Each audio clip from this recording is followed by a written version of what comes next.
c'est comment bien réussir sa reprise d'entreprise. Et Lionel, donc, qui est lauréat de Réseau Entreprendre Sud-Île-de-France, c'est ça? Voilà. A repris une boîte il y a maintenant 3 ans. Donc je vais peut-être le laisser dire un petit mot pour se présenter très rapidement sur ce que tu as fait avant et ton parcours avant de reprendre la boîte qui nous intéresse aujourd'hui. Merci Romain. Écoutez, en quelques mots, oui, je m'appelle Lionel Mercou, je suis patron d'une boîte qui s'appelle Induselec. Avant de reprendre Induselec, moi j'étais dans une grosse structure, j'ai été 15 ans directeur technique et 5 ans directeur général d'une grosse structure qui était Fanuc. Fanuc, c'est le leader mondial de la commande numérique de la robotique. Et j'étais en charge des 14 pays de l'Europe de l'Est, donc mon bureau était à Prague et je passais ma vie dans les avions pour monter des filiales de droite et de gauche, le pied quoi. Et donc à 45 ans on se retourne et on se dit mais qu'est-ce qu'on a fait de notre vie, etc. Et puis je me suis dit, j'étais le dieu, le roi du PowerPoint, moi en quelques secondes je faisais un PowerPoint dans toutes les langues qu'elle allait bien, etc. Et puis, mais c'est pas super. On n'en fait pas une carrière, alors je me suis dit je vais essayer de reprendre une entreprise. J'avais fait une petite formation de quelques jours à HEC Repreneur, je suis issu de ça. Et puis, donc j'ai commencé à chercher en septembre 2009. Octobre 2009, ouais. J'ai creusé tout ce qui est FUSAC, tout ce qui est chambre de commerce et d'industrie, enfin tout ce qu'on peut imaginer, des intermédiaires, etc. Et puis j'ai étudié une quinzaine de boîtes vraiment, en profondeur, étude des bilans, compte de résultats, etc. Et puis j'étais sur une boîte à l'Aigle, dans le 61, qui s'appelait FlexiTrack, qui était une boîte en dépôt de bilan. Et puis parce que je me disais, comme je sais pas trop, je vais peut-être pas trop investir, je sais pas trop, donc je préfère la prendre pas. Une boîte en dépôt de bilan, pour moi ça me plaisait dans le sens où j'avais peu à investir. L'avenir me dit que c'était une connerie, mais à l'époque, voilà. Et puis j'ai un intermédiaire qui m'appelle, décembre 2009, et qui me dit, ça y est, j'ai trouvé la boîte de vos rêves, arrêtez de chercher. Je dis, moi ça y est, j'ai pratiquement repris, là, je faisais des offres, enfin on passait au tribunal de commerce, tout était ficelé, etc. Et puis je ne sais pas pour quelle raison je suis allé voir cet intermédiaire, le cabinet Cholin, dans le 78. Et puis il m'a introduit cette société qui s'appelle Induselec, et en fait je suis tombé amoureux de cette boîte en fait. Hein, on se dit généralement que la gestation de reprise d'une boîte c'est 18 mois, entre le moment où physiquement on commence à chercher, au moment où on finit le closing. Moi en 6 semaines j'ai signé. Parce que je suis tombé réellement amoureux de cette boîte, parce que il y avait 9 salariés à l'époque, c'était une société qui était vraiment basée sur le service, et je sentais un peu le potentiel probable qu'on pouvait faire avec tous ces salariés. En 2 mots, c'est quoi Induselec au moment où tu l'as repris et aujourd'hui? C'est quoi les grands axes des activités comment tu l'as fait évoluer À l'époque, il y avait donc 9 salariés. Il y avait 3 segments de marché qui étaient la haute tension, ce qu'on appelle le HTA, le 20 000 volts, le courant fort, courant faible dans le bâtiment, c'est-à-dire toutes les pilotes, tous les H45, tous les tirages de câbles, etc. Et puis l'automatisme. Et puis moi j'avais 20 ans de robotique derrière, donc j'ai emmené la robotique. Aujourd'hui c'est 2,5 millions de chiffres, on est 15. Et puis on a nos 4 segments de marché, haute tension, courant fort, courant faible, automatisme et robotique industrielle. Et juste pour revenir un tout petit peu un cran en arrière, qu'est-ce qui a fait que tu fais 20 ans dans la robotique quel a été le déclic pour se dire finalement j'ai envie de reprendre une boîte qu'est-ce qui a fait que tu te dis ok c'est vraiment la bonne idée, c'est ce que j'ai envie de faire? C'est quoi le passage à l'acte? Vient d'où en fait? Alors moi je dis souvent que si j'avais su que être chef d'entreprise c'était ça, je l'aurais fait franchement bien avant. Mais on est confortable, enfin voilà, j'avais un poste de DG, je passais ma vie dans les avions, je montais des filiales, c'était bon voilà, au départ c'est super intéressant.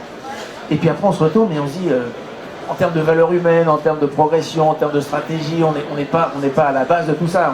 On a simplement des super actionnaires japonais qui arrivent et qui disent voilà, c'est plus 10 à chaque fois les gars, bon, d'accord, comment on fait? Voilà, c'est pas super. Donc on s'essouffle, et puis moi je faisais, la dernière année où j'étais DG des Pays de l'Est, je faisais 1 vol jour, en moyenne, 1 vol par jour, en moyenne. Donc je passais ma vie réellement dans les aéroports et les avions, et puis on se retourne, et puis on se dit, on n'a pas fait grand chose, quoi, franchement. Donc le déclic, ça a été de se dire, je vais monter je vais reprendre, parce que moi je ne sais pas créer, je pense pouvoir savoir dire que je sais reprendre une boîte, mais je ne sais pas la créer. Je ne sais pas partir d'une feuille blanche, mais je sais m'installer dans les chaussons d'un repreneur et puis trouver trouver la possibilité de faire grandir cette boîte-là. D'accord. Merci. Du coup, arrive cette opportunité un petit peu inespérée, sortie de nulle part, enfin pas inespérée, mais sortie de nulle part. Ouais. Comment ça se fait que tu aies repris cette boîte aussi vite, en 6 semaines, c'est ça? Comment ça se fait? Et est-ce que ça s'est bien passé malgré le délai extrêmement court pour la reprendre? Bah, d'abord, je suis une lecture optimiste, moi. Je fais partie de différents clubs et je vois des gars qui coupent les calculs, les méthodes de goodwill dans tous les sens, dans les machins, et je me dis, au bout de 2 ans, s'ils n'ont pas repris, ils ne prendront jamais, parce qu'à un moment donné, il faut y aller, quoi, faut se lancer. Donc, la première rencontre avec le cédant, le seul truc où je me suis posé la question, c'est qu'il y avait le fils du cédant à l'intérieur. Et je me suis dit, ça pue quand même, parce que, je dis, il doit avoir un piège, parce que un gars qui a un bac plus 3 dans la technique et qui ne reprend pas l'entreprise de son père, je me dis, il doit y avoir un loup. Et en fait, j'ai juste demandé à ce gars-là de discuter, enfin on a discuté avec ce salarié-là qui est toujours à la boîte bien sûr, et en fait j'ai compris que c'était pas son truc de manager quoi que ce soit, il était super dans la technique, mais il voulait pas reprendre le boulot en ayant vu son père travailler comme ça, il voulait pas reprendre cette boîte-là. Donc le premier rendez-vous ça s'est super bien passé, juste un petit conseil en passant pour ceux qui veulent reprendre, ne parlez jamais de pognon au départ, on s'en fout. Juste parler de qu'est-ce qu'on peut faire de votre boîte, machin, etc. Surtout que moi c'était un créateur, donc le gars c'est son bébé. Donc comme voilà, ne parlez pas combien elle vaut, machin, on s'en fout. Mettez-vous dans le crâne la valeur que vous voulez y mettre, et puis après, toutes les méthodes sont forcément fausses, donc juste... Et justement, comment est-ce qu'en aussi peu de temps, il y a une relation de confiance qui s'établit, j'imagine, entre le cédant et l'acquéreur. En aussi peu de temps, vous avez réussi à établir ce lien qui a fait que le cédant a dit c'est à lui que j'ai envie de céder ma boîte et à personne d'autre? Alors c'est d'autant plus vrai que moi j'avais 15 boîtes dans mon escarcelle entre guillemets, et lui il avait 11 repreneurs qui étaient passés par des instituts, etc. Et je sais pas pourquoi, mais il m'a expliqué ça. Un soir il avait reçu une Xème pub pour vendre sa boîte, et le papier qu'il avait, il l'a mis à la poubelle. Et ça cogitait la nuit, et le matin il a été recherché dans la poubelle le fameux papier pour appeler ce correspondant. Ça c'est drôle. Et en fait, quand on en a parlé après coup, parce que c'est devenu un véritable ami, il me dit ce qui m'a plu chez toi, entre guillemets, par rapport aux autres, c'est que, tu m'as pas parlé pognon la première. Sincèrement, tu m'as pas parlé combien valait la boîte, qu'est-ce qu'on pouvait en faire, les résultats nets, machin, après, avant, impôt, tout ça. Mais juste que tu m'as simplement convaincu qu'on pouvait faire grandir la boîte, et moi, c'est mon bébé, donc je voyais une vraie dynamique possible. Il avait 58 ans à l'époque. Donc pour lui, et il m'appelle encore de temps en temps quand il voit un camion, j'ai 12 camions à du Salette, il m'appelle et me dit j'ai eu un camion super, je bosse, ouais. Mais voilà, il y a une vraie force qui s'est passée comme ça. Et juste un petit commentaire là-dessus, c'est que on a signé en 6 semaines, mais on n'a pas fait le closing en 6 semaines. Parce qu'en fait, il n'avait pas 58 ans. Et puis pour des problèmes de taxes, et vous aurez bien compris pourquoi, il valait mieux qu'il attende 58 ans pour pouvoir céder. Donc on a fait la période d'accompagnement avant le closing. Généralement, on achète sa boîte et puis après on fait la période d'accompagnement. Moi je l'ai fait avant. Parce que forcément, connaissant ma nature, je n'allais pas pouvoir attendre 3 mois comme ça. Donc je suis arrivé le 1er avril et on a réellement signé en juin quand il avait 58 ans. Mais je suis tombé amoureux parce qu'encore une fois, les gens qui constituent la boîte ont compris ce qu'était un client, ont compris ce qu'était que le service, et ma boîte c'est une boîte de service avant tout, avant d'être électrotech et robotique. Et voilà, on a fait des trucs super, quoi. Et du coup, au moment où après 6 semaines et après la période d'accompagnement, quand tu as vraiment réalisé ton closing et démarré dans tes premiers pas de repreneur, comment ça s'est passé? Est-ce qu'il y a eu des difficultés d'entrée dans la boîte? Est-ce que ça s'est passé de manière fluide? Et la question qui va avec, c'est est-ce que le cédant a joué le jeu? Est-ce qu'il n'a pas eu du mal à lâcher son bébé? Comment ça s'est passé ces premiers pas de repreneur? La période d'accompagnement, elle était avant le closing, hein, dans mon cas. C'est terminé du coup? Ouais, ah ouais, d'accord, c'est terminé au closing. D'accord. Okay. Le lendemain du closing, il n'était plus là. Donc après... Mais la période d'accompagnement, c'était d'abord super fatigant pour tous les deux. Parce que moi, c'est pas dans mon rythme de travail, et lui, c'était pas dans mon rythme. Enfin, c'était pas dans son rythme, pardon. Donc on avait un déphasage. Maintenant, il a 58 ans, j'en avais 45, il avait 47 à l'époque. Non, on s'y est fait, quoi. Mais on n'a pas les mêmes méthodes, donc des fois on boucle, on se dit, mon Dieu, pourquoi il a fait ça? Mais en fait, a posteriori, sincèrement, je dois avouer que, enfin, encore une fois, si j'ai un petit conseil à donner, c'est surtout de ne pas chambouler tout de suite ce qui a été fait. Parce que si ça a été fait, et ça faisait dans mon cas 20 ans que ça a été fait comme ça, c'est qu'il y avait forcément une raison. Moi, au début, je me suis dit, autant je vais bricoler ça, ça va en gagner du temps, ça, il n'y a pas besoin, ça. Et puis, le fait est que je ne l'ai pas fait comme j'imaginais, et heureusement que je ne l'ai pas fait comme j'imaginais. voilà, ça s'est super bien passé. J'étais pas dans la même dynamique que lui, mais je crois que je me suis rallié à sa dynamique. Et maintenant, je prends mon aisance. Mais avant, il faut fait tous 3 ans. gars. Ouais, on l'a fait il y a 1 an et demi à peu près. Mais il a bien fallu une petite année de gestation pour d'abord que je comprenne comment tous les gars fonctionnent dans la boîte, quel est leurs intérêts. Moi, j'arrivais comme une furie maintenant. Mon premier robot, j'amène un premier robot, c'est des tireurs de câble, hein, les gars. Ils arrivent à un premier robot, je dis mon Dieu que c'est qu'on va. Bon voilà, il faut les apprivoiser, il faut qu'eux m'apprivoisent et que moi je les apprivoise. Enfin, il y a tout un ensemble qui fait qu'il faut juste les motiver et leur donner le cap. Ouais, et justement, et c'est quoi les conseils que tu aurais pour avoir des bonnes relations avec l'équipe qui est habituée à un certain mode de management, habituée à une certaine structure? Comment est-ce que toi tu leur as donné ta confiance et comment est-ce que tu as senti qu'ils te donnaient la leur en fait? Comment ça s'est passé ça avec l'équipe, la transition? Moi je les ai beaucoup écoutés au départ. Ils avaient plein de choses à me dire. Ce qui était bien, ce qui n'allait pas bien, ce qu'on pouvait améliorer, etc. Et puis je leur ai dit que forcément on allait partir dans une dynamique de croissance, que j'investissais, c'était pas pour revendre à un groupe derrière. Donc ça s'est fait petit à petit. C'est comme le petit prince et puis le renard, quoi, hein. C'est petit à petit, on avance d'un pas, on avance, on se connaît, on se comprend. Voilà, puis on sait les gars qui se disent tiens il y a un changement de manager, on va grappiller une petite voiture qu'on garde le soir ou le week-end, machin. Donc voilà, faut taper sans trop taper, faut le vivre le truc, faut être vraiment dedans, quoi. Faut vraiment être dedans. D'accord, et du coup ils étaient 9 au démarrage quand tu as arraché la boîte. Aujourd'hui vous êtes 15, c'est ça? 15, ouais. Vous avez changé l'équipe, enfin l'équipe est exactement la même et tu as embauché du monde, comment Ouais, j'ai perdu un gars. Mais sinon, le reste, oui, j'ai embauché 7 personnes. J'en cherche encore. J'ai plutôt du mal à en trouver, là, pour le coup. tu cherches combien? J'en cherche 3. Je cherche un technico-commercial, je cherche un électricien et un automaticien. Et ce que je disais en aparté tout à l'heure, ça... Bon, je sais pas si c'est très plaisant de le dire, mais ça me fait toujours chier de payer des chasseurs de tête alors qu'on pourrait le faire autrement. Enfin bon. Et voilà, je trouve pas, et voilà. Et on a 4 millions de choses. Mais bon, on s'en fout. On a partout. Qu'est-ce qui, depuis là 3 ans maintenant que tu as repris du Select, c'est quoi ta plus grande fierté? Qu'est-ce qui te rend heureux aujourd'hui dans ta peau de repreneur? Je pense que allez, j'ai deux, trois grosses fiertés. La première, c'est que j'ai perdu aucun client. Et en fait, quand j'ai repris, j'ai fait faire par une boîte extérieure un seul contrat, entre guillemets, c'est que je voulais savoir quel était le lien entre le cédant et les clients. Parce que je ne savais pas où je mettais les pieds. On a des grosses enseignes, on a des Leclerc, des Carrefour, des gens comme ça. Je me disais, s'ils vont à la chasse tous les samedis et que moi, en arrivant là-dedans, ma tête ne leur vient pas, je paume tout. Donc, le premier truc que j'ai fait, j'ai payé 1 000 € à un consultant extérieur pour juste m'analyser le lien entre le cédant et ces groupes-là.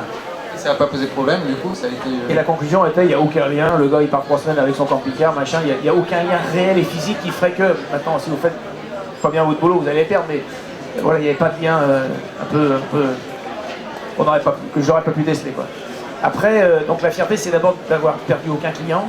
La deuxième, c'est que on vient de prendre une super commande là, face à un très gros concurrent qui fait 14 000 employés. Moi, je suis 15. C'est une commande d'1 million d'euros et c'est la fierté d'une petite équipe de 15 bonhommes au fin fond de Coulommiers, en Nord-Seine-et-Marne, d'aller chercher un gros comme ça dans la France. Donc ça, c'est une petite fierté. Une autre fierté, c'est une première européenne, du dépochage automatique de fromage avec 2 robots, ça s'est jamais fait. Voilà, on est une petite boîte avec des gens qui s'investissent à fond.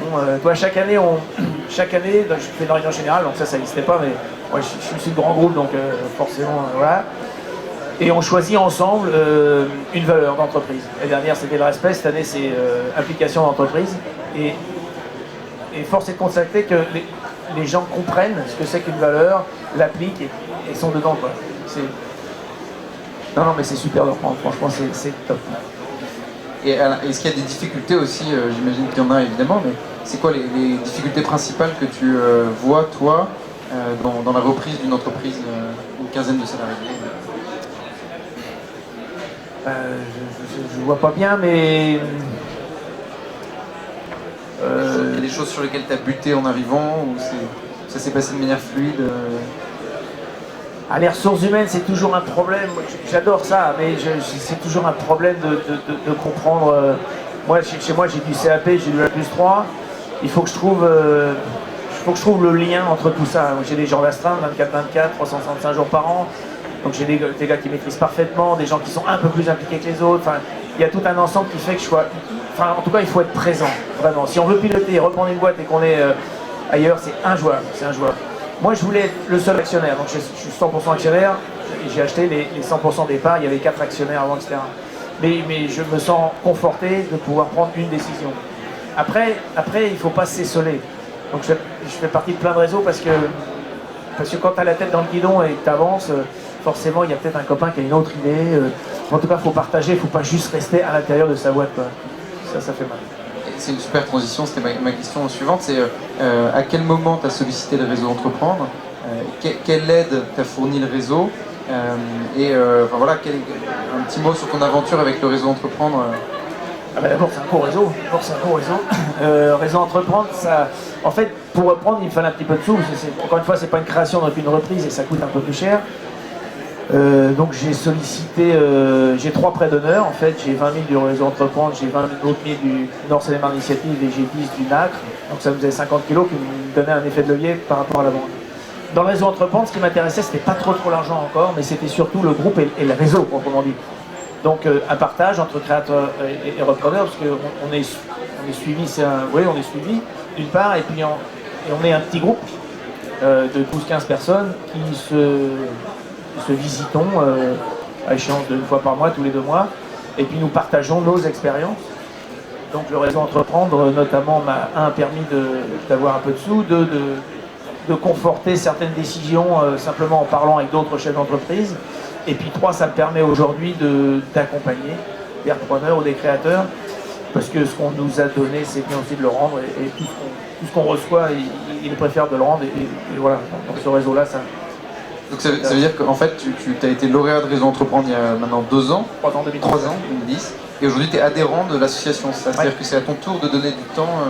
Bah ouais, quand on s'appelait, on y retourne, quoi. C'est ça qu'on dit, non, mais... Non, ouais, c'est une belle... Les entreprendre sont d'abord des gens qui nous comprennent, enfin en tout cas mes correspondants, je ne peux pas parler au national, mais en tout cas dans ma petite section du réseau Sud Île-de-France, c'est parfait. J'ai des gens qui comprennent, qui ont le même discours, qui ont été en plus chefs d'entreprise, donc voilà, sur un seul regard ou sur une seule écoute, on a compris. Mais il n'y a pas d'inquisition, c'est-à-dire qu'on se sent assez libre de toutes nos décisions, il y a juste un regard extérieur qui dit, bah, t'es sûr, réfléchis bien, enfin, c'est juste un garde-fou en fait, et ça c'est parfait. Enfin, pour moi, dans mon esprit, c'est parfait. Aujourd'hui, du coup, tu accompagnes une entreprise dans le cadre de Réseau Entreprendre ? Ouais, c'est une entreprise qui allie le management des hommes avec le management d'un cheval, si on peut dire comme ça. Enfin, l'utilisation d'un cheval pour le management des hommes. Voilà, en gros, c'est ça. C'est 3 femmes qui ont créé leur boîte, c'est super. Super, ok. Peut-être une petite dernière question avant de prendre les questions du public. Est-ce que tu as des conseils particuliers à de potentiels repreneurs dans la salle? Est-ce qu'il y a des choses à côté desquelles il ne faut pas passer? Tu nous en as listé un certain nombre. Être présent. Est-ce qu'il y a d'autres choses qui te viennent à l'esprit? Ouais, moi je me dis qu'il faut plusieurs discours. Quand on va chez le banquier, il faut parler le banquier. On met sa cravate, son costard, son machin, on parle de super beau savant qu'un gars sur 2 peut comprendre, mais en tout cas on parle réellement son truc. Quand on a un fournisseur, quand on a un client, quand on a des gars, on a vraiment des discours différents. Et je crois qu'il faut arriver à jongler avec tous ces personnages qui constituent le chef d'entreprise. Et puis surtout ne pas révolutionner, quoi. Quand on arrive dans une boîte qui tourne, c'était le cas, il faut pas se dire oh, attends, ça c'est con, machin. Il faut surtout pas avoir la grosse tête, revenir un peu sur le plancher des vaches. Je comprends pourquoi le gars a fait ça. Et puis après on l'améliore. Mais je veux dire, il faut surtout pas tout bouger, quoi. Ça doit se faire vraiment en sifflet, en transition relativement lente. On n'a pas la science infuse et faut pas choper la grosse tête, quoi.